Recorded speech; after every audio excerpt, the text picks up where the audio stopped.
In a small village at the edge of a dusty road lived a boy named Ayan.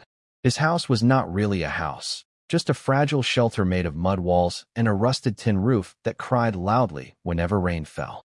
The floor was bare earth, cold in winter and burning in summer. Ayan was only 12 years old, but life had already taught him lessons far heavier than his age.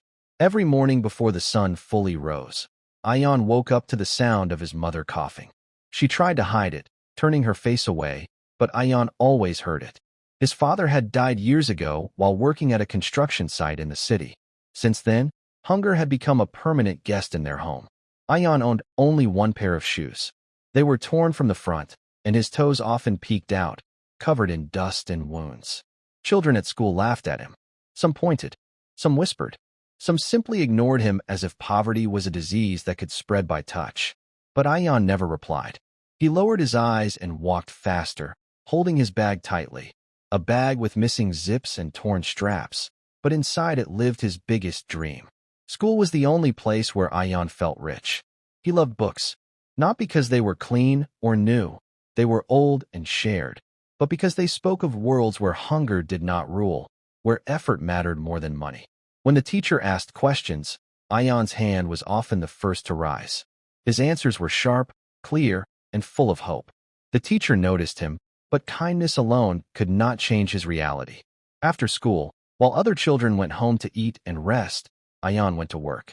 He stood at a busy roadside tea stall, washing cups with cold water that cracked his skin. For hours he scrubbed stains left by strangers who never learned his name. In return, he received a few coins and sometimes leftover bread. He never complained. Every coin mattered. Each one helped buy medicine for his mother or rice for dinner. At night, under the dim light of a broken bulb, Ayan studied. His mother watched him silently, her tired eyes filled with both pride and pain. She wished she could give him more, better clothes, proper food, a safe future. But all she could offer were prayers and love. One evening, while returning from work, rain began to fall heavily. The road turned into mud, and Ayan slipped. His bag fell into a puddle. Books soaked. Papers tore. His heart sank. He sat there in the rain, holding the wet pages, and for the first time, tears mixed with the water on his face. "Why is life so hard?" he whispered. That night, he did not study. He stared at the roof, listening to the rain and wondering if dreams were only meant for rich children. The next day at school, the teacher announced a scholarship exam. Only one student from the village could be selected. The winner would receive free education, books, uniform, and meals. The classroom buzzed with excitement. For Ayan, it felt like a door opening in a dark room. But there was a problem. The exam fee. It was small for others, but for Ayan, it was equal to several days of work. He stood outside the school, holding the form, unsure what to do. That night, he told his mother.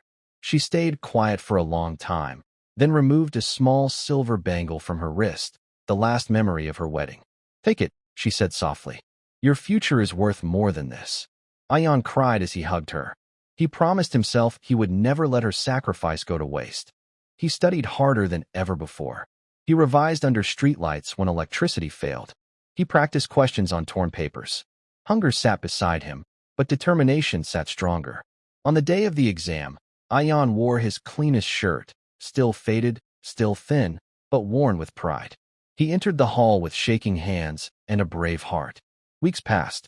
Life continued as usual. One afternoon, while washing cups, a boy came running. "Ayan, your name is on the board." He ran, bare feet on hot ground. Heart pounding. There it was. First position. Scholarship awarded. The world blurred. He couldn't read the rest. Tears filled his eyes again, but this time they were not of pain. That evening, Ayan returned home with official papers. His mother held them as if they were gold. She smiled. A real smile, the kind Ayan had not seen in years. Years later, the boy with torn shoes stood on a stage, wearing a clean suit, receiving an award for excellence. In the audience sat his mother, tears shining in her eyes. Ayan looked at her and remembered every hungry night, every insult, every sacrifice. He was still poor in money, but rich in courage, rich in dreams, and rich in hope. And that made all the difference. Seedling.